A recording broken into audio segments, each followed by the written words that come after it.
உலகக்கோப்பை கால்பந்து போட்டி 1-0 என்ற கோல் கணக்கில் அர்ஜென்டினாவை ஸ்பெயின் அணி வீழ்த்தியிருக்கிறது.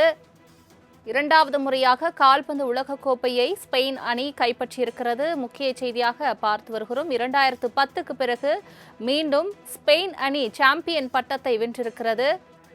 இத்தொடர்பான மேலும் விவரங்களை தருவதற்காக செய்தியாளர் ராஜேஷ் இணைப்பில் இருக்கிறார். ராஜேஷ், வணக்கம். உலகக்கோப்பை கால்பந்து போட்டியில் அர்ஜென்டினாவை ஸ்பெயின் அணி வீழ்த்தியிருக்கிறது. மேலும் விவரங்கள் என்ன?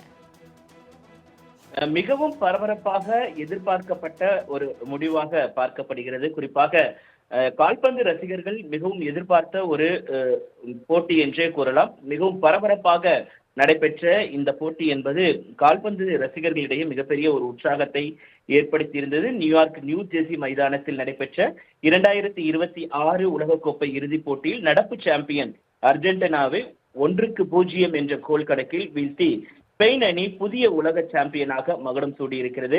இதன் மூலமாக 2010ஆம் ஆண்டுக்கு பிறகாக ஸ்பெயின் அணி தனது 2வது உலகக்கோப்பை பட்டத்தை கைப்பற்றி சாதனை படைத்திருக்கிறது என்று கூற வேண்டும்.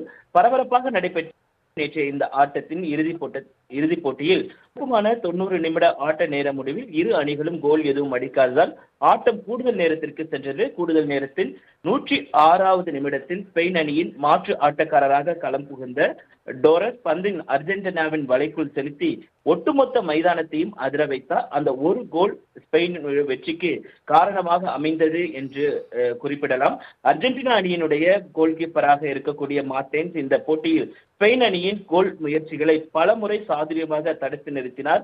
ஆட்டத்தினுடைய அந்த கூடுதல் நேரம் வரை ஸ்பெயின் அணியை கோல் எதுவும் வாங்க வைத்திருக்காமல் அவருக்கு மிகப்பெரிய ஒரு பங்கு இருந்தது. முன்னதாக ஆட்டத்தினுடைய 90வது நிமிடத்தில் அர்ஜென்டினா அணியினுடைய நடுகள வீரராக அறியப்பட்ட பெர்னாண்டஸ் சிவப்பு அட்டை பெற்று வெளியேற்றப்பட்டதால் அர்ஜென்டினா அணிக்கு மிகப்பெரிய ஒரு பின்னடைவை சந்திக்க நேர்ந்தது. அதே போல மெஸ்ஸியின் கடைசி உலகக்கோப்பை போட்டியாக கருதப்பட்ட இதில் ஸ்பெயின் அணியின் பலமான தற்காப்பு ஆட்டத்தால் அர்ஜென்டினாவினுடைய அந்த கோல் எதுவும் பெற முடியாமல் போனது.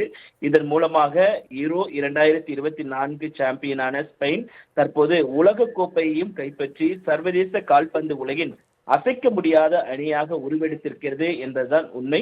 இந்த வெற்றியை ஸ்பெயின் அணியை சார்ந்தவர்கள் மட்டுமல்ல, உலகத்தில் இருக்கக்கூடிய அனைவரும் கொண்டாடி வரக்கூடிய அந்த காட்சிகளை நம்மால் பார்க்க முடிகிறது. சலோமி. ராஜேஷ், அர்ஜென்டினா அணி மற்றும் ஸ்பெயின் அணி ஆகிய இரண்டு அணிகளின் டீம் கோஆர்டினேஷன் எப்படி இருந்தது இந்த போட்டியை பொறுத்தவரை? நான் குறிப்பிட்டது மாதிரி மிகவும் ஒரு கடுமையான ஒரு போட்டியாகத்தான் இருந்தது. இருவருக்குமே அந்த போட்டி என்பது ஒருவருக்கு ஒருவர் சளைத்தவர்கள் அல்ல என்று கூற வேண்டும். ஏனென்றால் கிட்டத்தட்ட 90 நிமிடம் ஆட்டம் மட்டுமே இருக்கக்கூடிய சூழ்நிலையில் அந்த 90 நிமிட ஆட்டம் வரைக்குமே இரு அணியுமே ஒருவருக்கு ஒருவர் சளைத்தவர்கள் அல்ல என்ப அந்த ஒரு டீம் கோஆர்டினேஷனோடு அவங்க விளையாண்டதால தான் அவங்களால கோல் அடிக்க முடியாத ஒரு சூழல் என்பது ஏற்பட்டது. இருந்த போதிலும் ஸ்பெயின் அணியினுடைய மாற்று ஆட்டக்காரராக இருக்கக்கூடிய டோரஸால் அந்த ஒரு பந்து என்பது ஒட்டுமொத்த ஆட்டத்தையும் மாற்றிவிட்டது என்றுதான் கூற வேண்டும். அதே நேரத்தில் அந்த ரெட் கார்டு வாங்கி சென்ற வீரரால் ஒரு பரபரப்பும் ஏற்பட்டது. அதில் அர்ஜென்டினாக்கு ஒரு பின்னடைவாக பார்க்கப்பட்டது. இருந்த போதிலும் அவர்களும் ஸ்பெயின் அணிக்கு சளைத்தவர்கள் இல்லை என்பது போல அவர்களுடைய ஆட்டமும் கிட்டத்தட்ட ஒரு தீப்பொறி ஆட்டமாகவே அது பார்க்கப்பட்டது.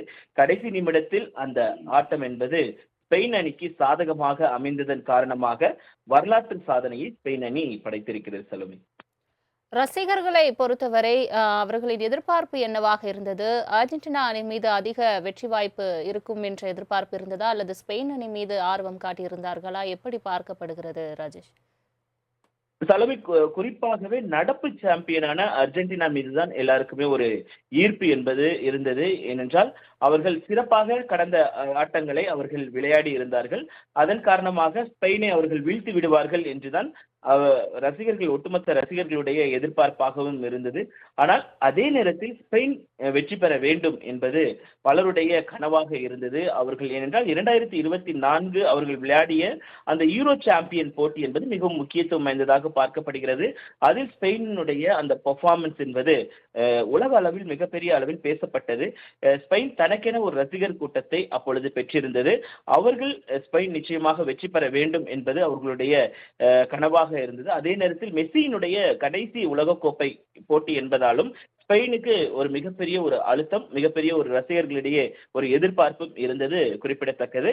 அப்படி இருக்கும் பொழுது அர்ஜென்டினா, ஸ்பெயின் இருவரும் வெற்றி பெற வேண்டும் என்பது ரசிகர்களுடைய ஒரு கனவாக இருந்தது. அதிலும் ஸ்பெயின் வெற்றி பெற வேண்டும் என்பது அதிகப்படியான ரசிகர்களுடைய எண்ணமாக இருந்தது. அதை நம்மால் பார்க்க முடிந்தது. சென்னையில் கூட பிரத்யேகமாக திரைகள் அமைக்கப்பட்டு இந்த இறுதி போட்டி என்பது வைக்கப்பட்டிருந்தது. அப்பொழுது கூட ரசிகர்கள் ஸ்பெயின் வெற்றி பெற வேண்டும் என்றது அவர்களுடைய உற்சாகத்தால் அவர்கள் குரல் எழுப்பும் போது தெரியப்பட்டது. அந்த கடைசி அந்த ஒரு கோல் போடும்போது கூட ஸ்பெயின் போட்ட உடனே ஒரு உற்சாகத்தை பார்க்க முடிந்தது.